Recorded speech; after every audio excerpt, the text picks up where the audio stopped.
ओम शांति। आज 14/6/21 है। कल भी आपको कहा था तपस्वी जीवन का श्रेष्ठ सूत्र एक्सरसाइज है। आजकल यही चल रहा है।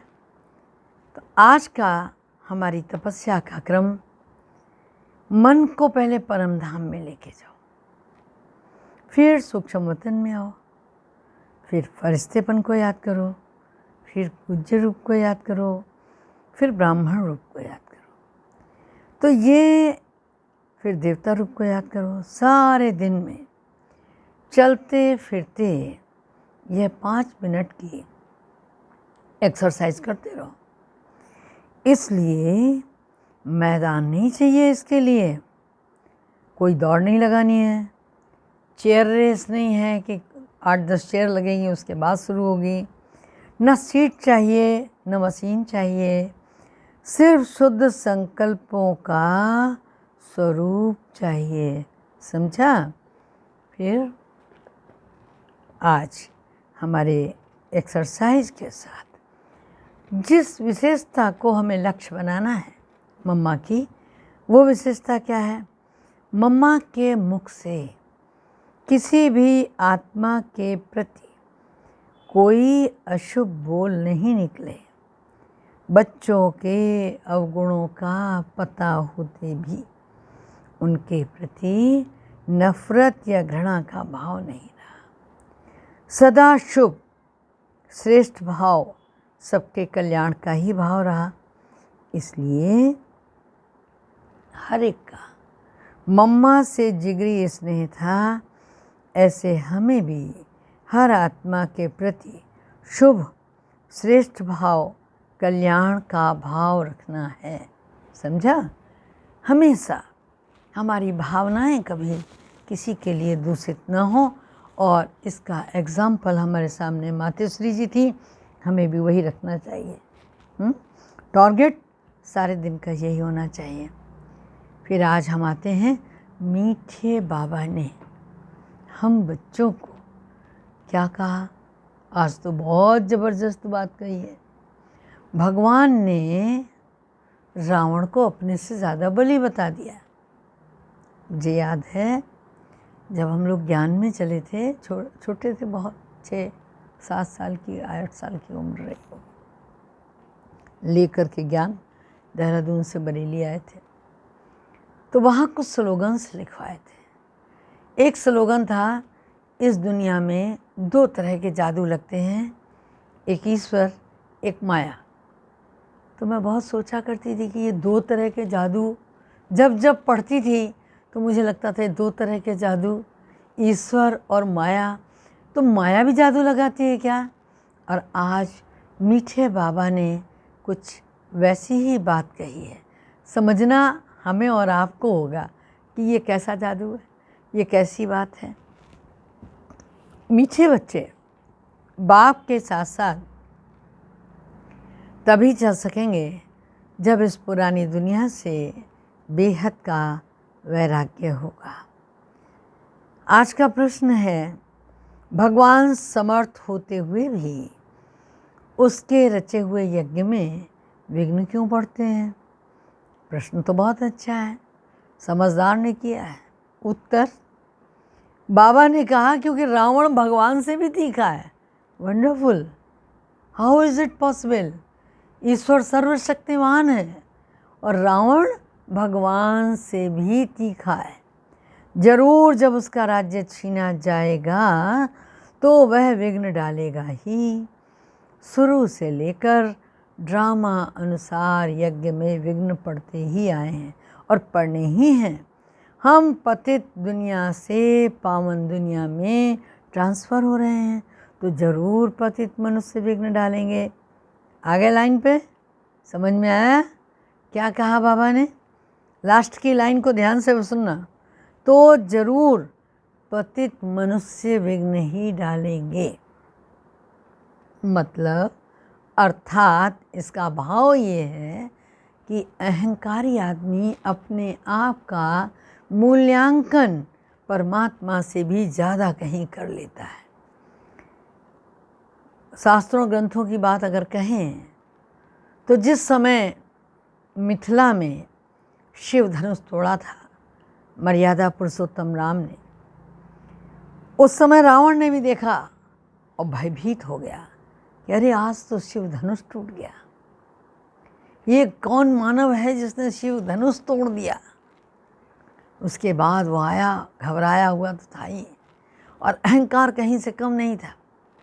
उसने पूरा कैलाश पर्वत हिलाना शुरू किया और ये सोचा कि मैं शिवजी को ही उठा के ले जाऊं लंका, तो इनको तो उठा नहीं सकता, हिमालय को, इसको उठा ले जाऊं, कैलाश पर्वत को जहाँ ये निवास करते हैं।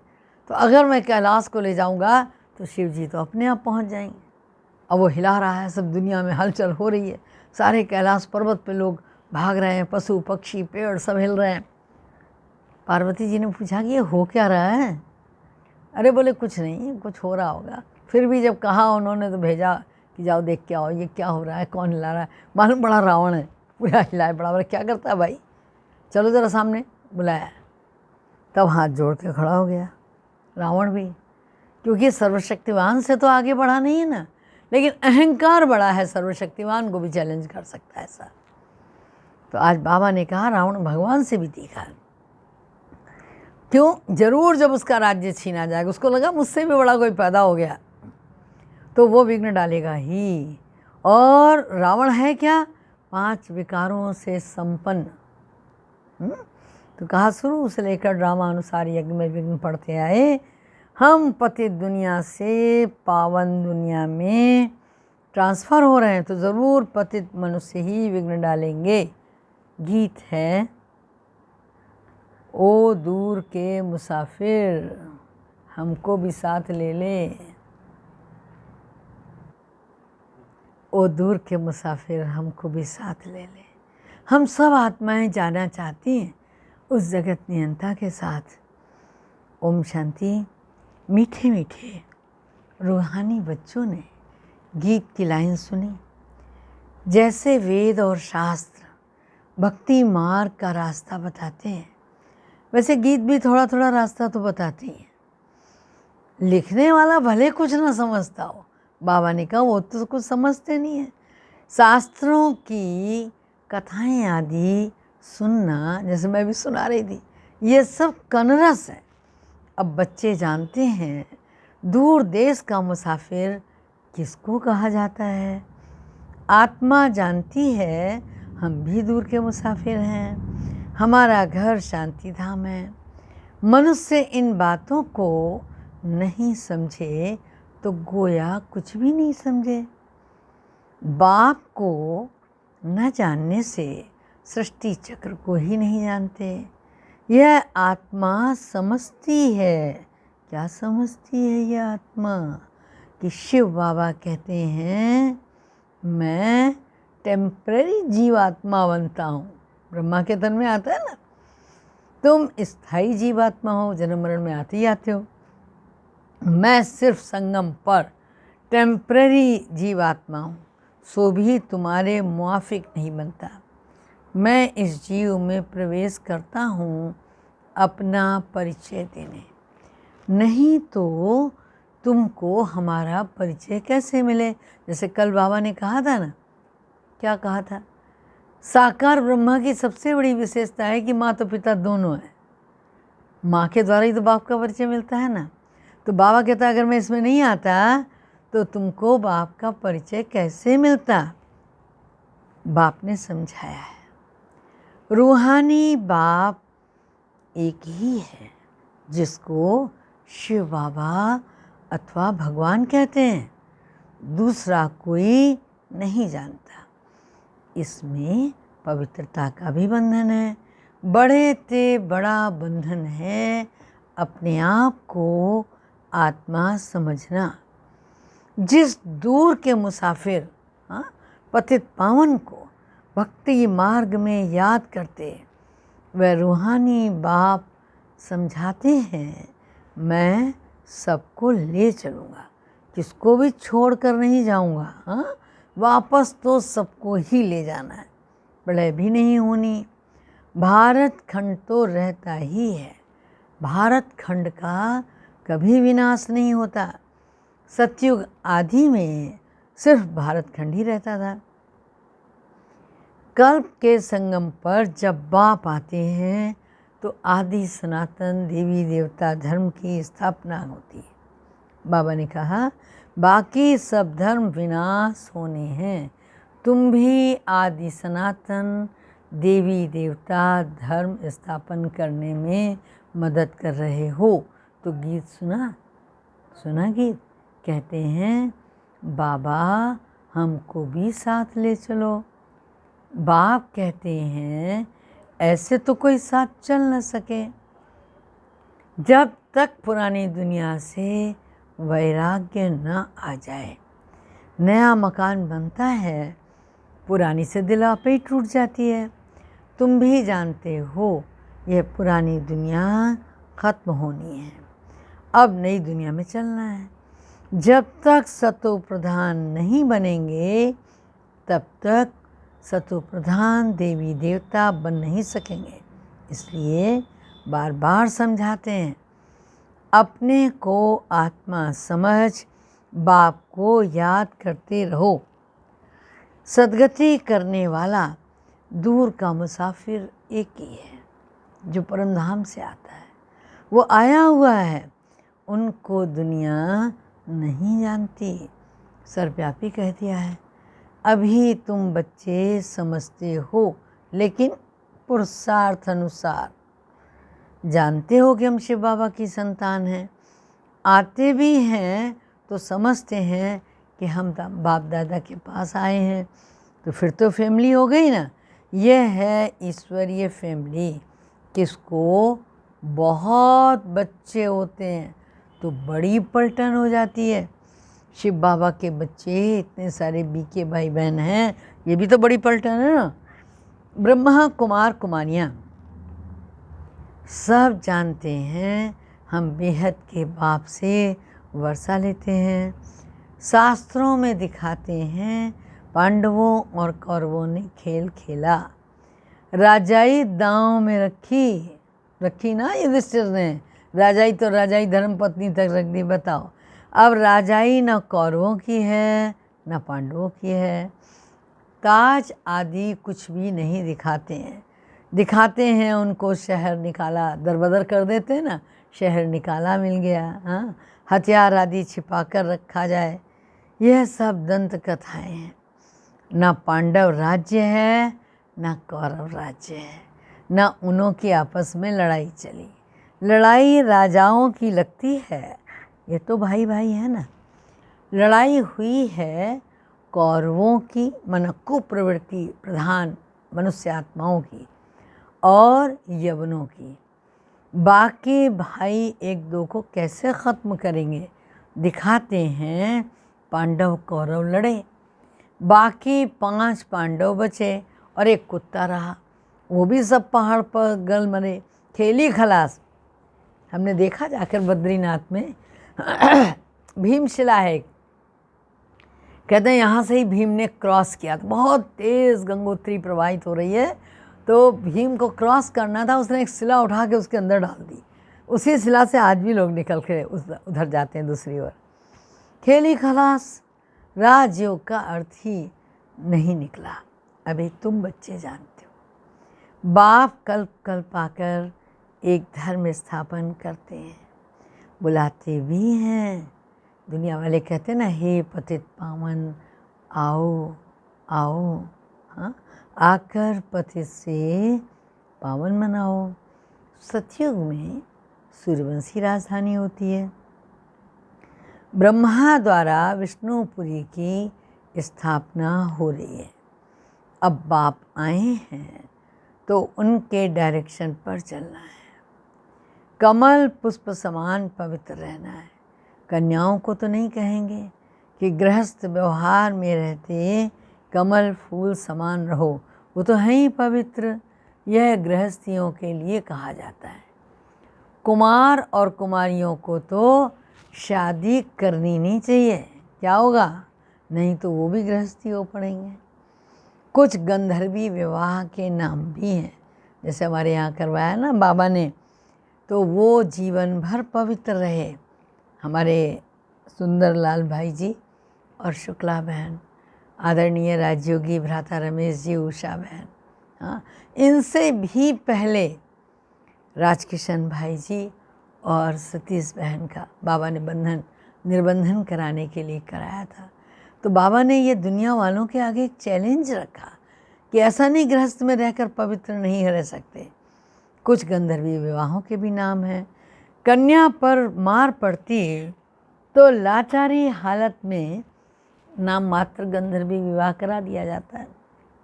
वास्तव में मार भी सहन करनी चाहिए, परंतु अधर कुमारी नहीं बनना चाहिए। बाल ब्रह्मचारी का नाम बहुत होता है। शादी की तो हाफ पार्टनर हो गए। कुमारों को कहा जाता है तुम तो पवित्र रहो। गृहस्थ वालों को कहा जाता है गृहस्थ व्यवहार में रहते कमल फूल के समान बनो। उन्हों को ही मेहनत होती है। शादी न करने से बंधन नहीं रहेगा। कन्या को तो क्या करना है? पढ़ना है, ज्ञान में बहुत मजबूत रहना है। छोटी कुमारियाँ जो सगीर हैं, सगीर माना नाबालिग, उनको तो हम ले नहीं सकते। वो अपने घर में रहकर पढ़ सकती हैं। माता पिता ज्ञान में आए तो भले ही वो अपनी बच्ची को रख सकते हैं। यह तो स्कूल का स्कूल है और घर का घर और सत्संग का सत्संग। सत माना एक बाप, जिसके लिए ही कहते हैं ओ दूर के मुसाफिर हमको भी साथ ले ले। आत्मा गोरी बनती है। बाप कहते हैं मैं मुसाफिर सदा का गोरा हूँ, प्योरिटी में रहने वाला हूँ। तो शिव बाबा तो एवर प्योर है। मैं आकर सभी आत्माओं को पवित्र और गोरा बनाता हूँ, और कोई ऐसे मुसाफिर होते नहीं। बाप समझाते हैं मैं आया हूँ रावण राज्य में, यह शरीर भी पराया है। तुम्हारी आत्मा कहेगी यह हमारा शरीर, बाबा कहेंगे ये हमारा शरीर नहीं है, यह इनका शरीर है। ब्रह्मा बाबा को इशारा करता है इनका शरीर है, यह पतित शरीर हमारा नहीं। आते ही हैं इनके बहुत जन्मों के अंत में, अंतिम जन्म में जो नंबर 1 पावन था वही लास्ट नंबर, अर्थात अंत में जब विकारी बनता पहला नंबर, फिर बाबा उसी को बनाता है, क्योंकि सब तज एक भज 16 कला संपूर्ण भी वही बनता। अब कोई कला नहीं रही है। पतित तो सब हैं ही। तो बाप दूर देश का मुसाफिर हुआ ना, तुम आत्माएं भी मुसाफिर हो, यहाँ आकर पाठ बजाती हो। इस सृष्टि चक्र को कोई नहीं जानते, भल कोई कितना भी शास्त्र आदि पढ़ा हो, परंतु यह ज्ञान कोई दे न सके।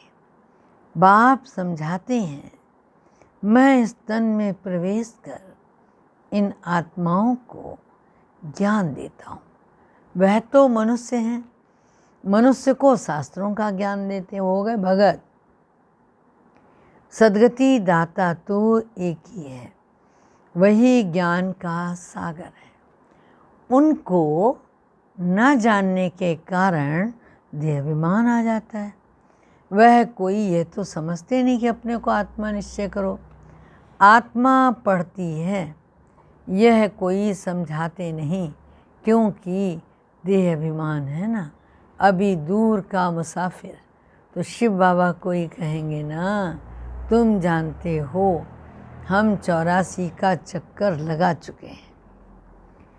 बाबा कहते अरे मैंने तुम्हें 5000 साल पहले भी समझाया था, बच्चे तुम अपने जन्मों को नहीं जानते हो, मैं जानता हूँ। क्या जानता हूँ? गीता में आटे में लून मिसल कुछ है, वही गीता का एपिसोड है, वही महाभारत की लड़ाई है, वही मनमना भव मध्याजी भव का ज्ञान है। माँ में कम याद करो तो लड़ाई भी बरोबर लगी, पांडवों की विजय हुई। विजय माला विष्णु की गाई जाती है। शास्त्रों में दिखाया है पांडव गल मरे। अच्छा ठीक है, फिर माला कहाँ से बनी? अब तुम समझते हो हम विष्णु की माला बनने यहाँ आए। ऊपर में है पतित पावन बाप, उनका यादगार चाहिए। भक्ति मार्ग में यादगार गाया जाता है। कोई 8 की माला, कोई 108 की माला, कोई 16,108 की बनाते हैं। गाते हैं चढ़ती कला, तेरे बहाने सर्व का भला। अभी तुम जानते हो हमारी चढ़ती कला, हम चले जाएंगे अपने सुख धाम में। फिर हम वहाँ से नीचे कैसे उतरते हैं, 84 जन्म कैसे लेते हैं, यह सारा ज्ञान तुम्हारी बुद्धि में है। यह ज्ञान भूलना नहीं चाहिए। हमारे सब दुख दूर करने, श्राप मिटाए, सुख का वर्षा देने कौन आया है? स्वयं परमात्मा बाप आया है। रावण के श्राप से सबको दुख होता है, तो अब बाप को और वर्षे को याद करना है। तुम जानते हो हम सूर्यवंशियों ने भारत में राज्य किया, और क्या विशेषताएं हैं? भारत का कभी विनाश नहीं होता। भारत में लक्ष्मी नारायण का राज्य था। भारत ही पतित बना, भारत ही पावन बना, भारत में भगवान आया, भारत में ही शिव बाबा आते, भारत ही स्वर्ग था। यह घड़ी घड़ी बुद्धि में याद करना पड़े। जिसने 84 का चक्र नहीं खाया होगा वह धारणा नहीं कर सकेगा, न करेगा न कराएगा। उसके लिए समझा जाएगा इसने 84 के चक्कर लिए ही नहीं, 84 जन्म लिए ही नहीं। ये देरी में स्वर्ग में नहीं आते, पहले पहले जाना तो अच्छा है ना। नए मकान में पहले खुद रहते ना, फिर किराए पर चढ़ाते, तो फिर सेकंड हैंड हुआ ना। सतयुग है नई दुनिया, और त्रेता क्या है? Second hand. तो अब बुद्धि में आता है कि हम स्वर्ग नई दुनिया में जाएं, पुरुषार्थ करना है ना। प्रजा भी बनती जाएगी, तुमको मालूम पड़ता जाएगा कि माला में कौन कौन पिरो सकते हैं। अगर किसको सीधा कहा जाए तो तुम नहीं आएंगे, अरे हार्ट फेल हो जाएगा। सुना सुन के, इसीलिए कहा जाता है पुरुषार्थ करो, अपनी जांच करो। क्या जांच करो? क्या जांच करो? हमारा बुद्धियो कहीं भटकता तो नहीं है? तुम्हारा शिव बाबा से कितना लव होता जाता है। कहते भी हैं हम बाप दादा के पास जाते हैं, शिव बाबा से दादा द्वारा वर्षा लेते हैं। ऐसे बाप के पास तो कई बार जाएं, परंतु गृहस्थ व्यवहार भी तो संभालना है ना। बल बहुत धनवान है, परंतु इतनी फुर्सत नहीं है, पूरा निश्चय नहीं है। नहीं तो मास 2 मास बाद आकर फिर रिफ्रेश हो सकते हैं। उनको घड़ी घड़ी कशिश होगी। सुई पर जंग चढ़ी हुई होती है तो चुंबक इतना खींचता नहीं है। जिनका पूरा योग होगा उनको झट कशिश होगी, भाग आएंगे। जितनी कट उतरती जाती है, माना चुंबक उसी को खींचता है जिस सुई पर जंग नहीं होती। परमात्मा का ईश्वरीय आकर्षण भी उस आत्मा को ही खींचता है जिस आत्मा पर विकृतियों की माइन्यूट, माना कार्बन की हल्की परत भी नहीं चाहिए। अगर वायर पर कार्बन की हल्की परत है तो करंट पास नहीं होता। ऐसे ही सुई पर अगर हल्की सी जंग है तो भी चुंबक नहीं खींचेगा। बाबा ने कहा उनको ही कशिश होगी कि हम चुंबक से मिलें। गीत है, चाहे प्यार करो चाहे ठुकराओ, हाँ, हम तो हैं तेरे दीवानों, चाहे मारो कुछ भी करो, हम दर से कभी नहीं निकलेंगे।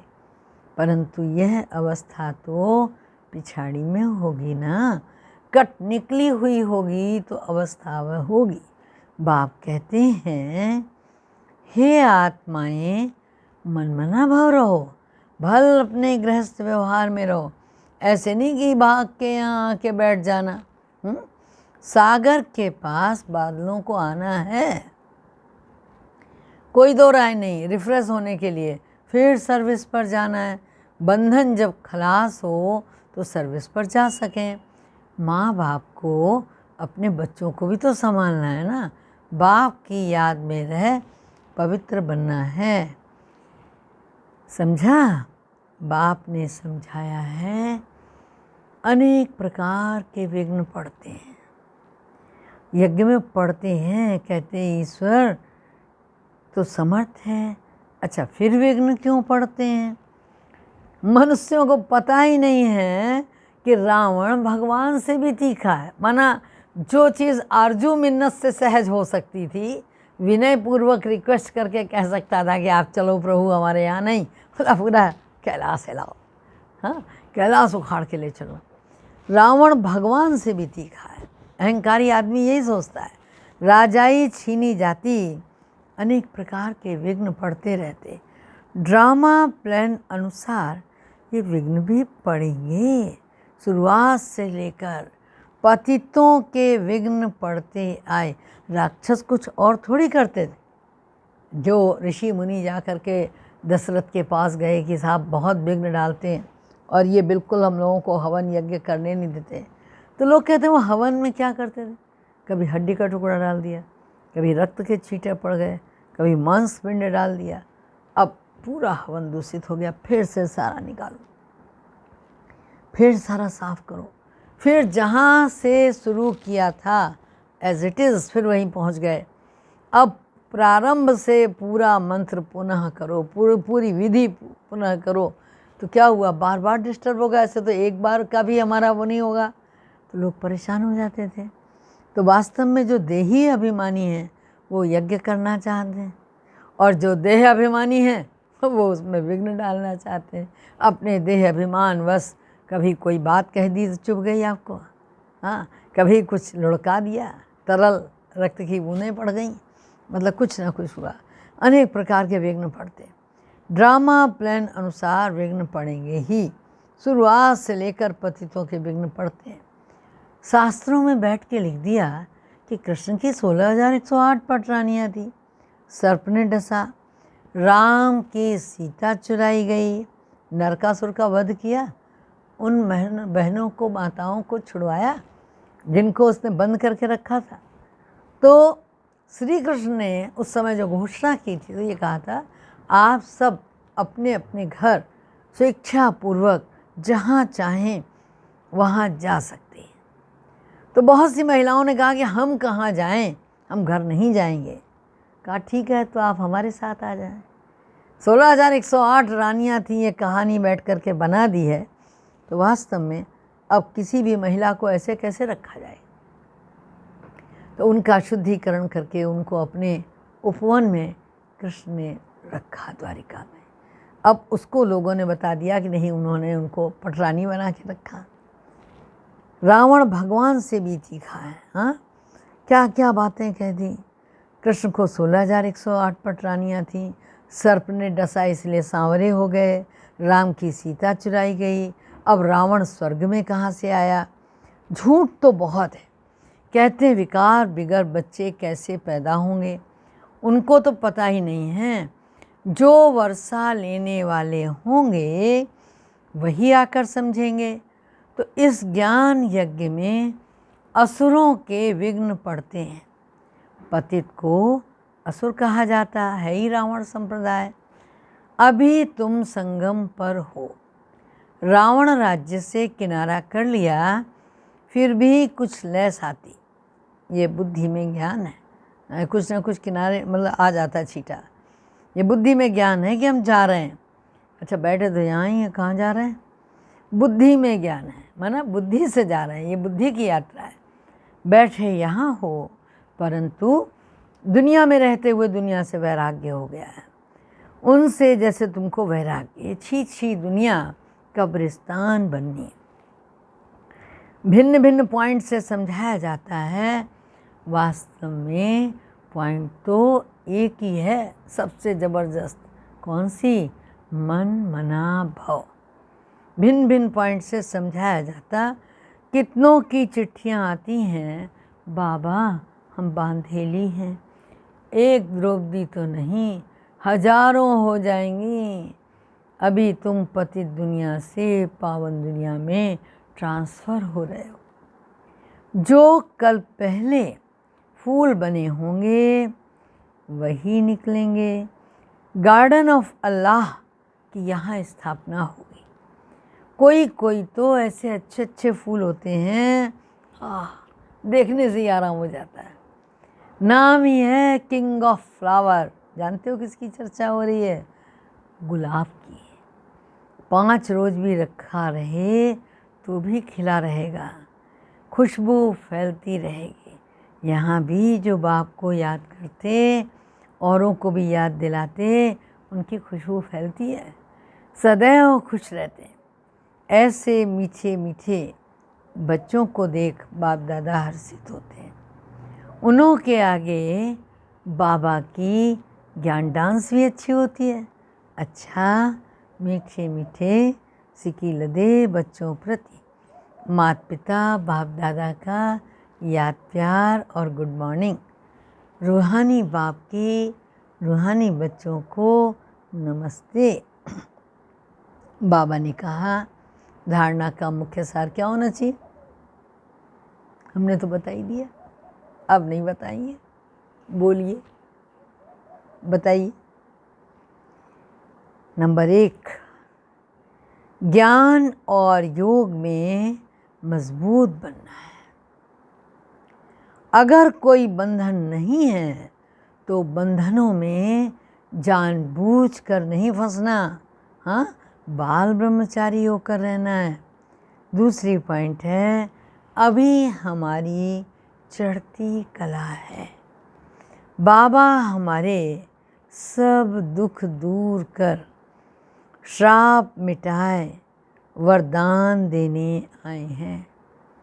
बाप और वर्षे को याद कर अपार खुशी में रहना है। जांच करनी है कि हमारा बुद्धि योग कहीं भटकता तो नहीं है।